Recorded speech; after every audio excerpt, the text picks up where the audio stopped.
зя, 빵, 정빵, үнэн мундаг, лут, мундаг, лаг, гайхалтай, маш сайн энэ гэсэн үг байна.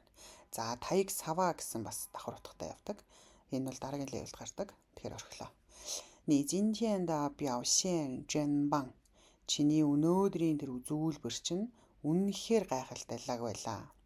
Би 上次 өмнөх удаагийнхаасаа 进步了很多. Ахиц нь бүр маш их байна. Маш их ахижээ. 必须 бүдэ 继续加油. Үргэлжлүүлэн хичээгээрэй. 加油 гэхээр тос нэм буюу амжилт гэсэн үг л тэ. Тэгэхээр үргэлжлүүлэн хичээгээрэй. 빵 гэдэг нь яг юм лаг шүү, мундаг шүү, өстой тас энэ гэсэн үг. 这家餐厅的菜真棒. Энэ нэг хоолны газрын рестораны хоол нь бол үнэхээр гоё. 味道好极了. 味道. За энэ дунд нь r залгаж хэвчлээ хэлдэг те. Бэж аялаг. Амт нь бол амт үнэр хоёулаа адилхан анз явдаг. Амт нь хоо зила. Зи гэдэг нь болохоор туйл гэсэн үг. Тэгэхээр туйлын сайхан.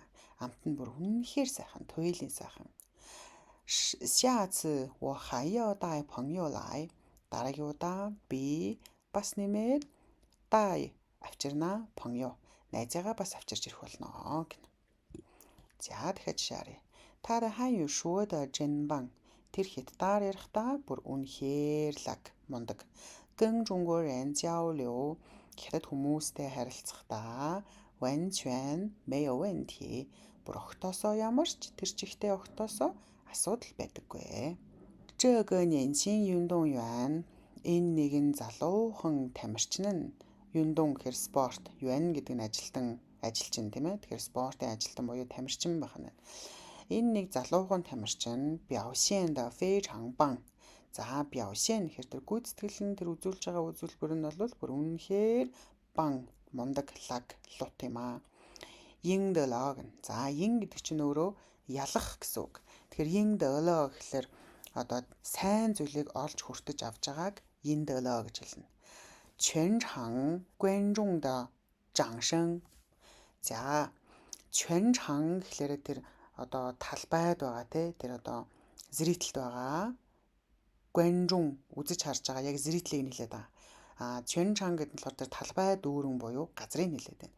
Тэгэхээр тэр талбай дүүрэн байгаа үзэгчдийн掌声гэхээр алга ташилтын чимээг 赢得了. Хүртлээ, оллоо, авлаа. Тэгэхээр сайн зүйлийг олж авч байгаа учраас 赢得了гэж хэлэх нь байна. Өнөөдөр үзсэн үг бан, лут, мундаг, тас, гайхалтай, маш сайн гэдэг үг байлаа. Хичээлээ давтан сонсон шүү.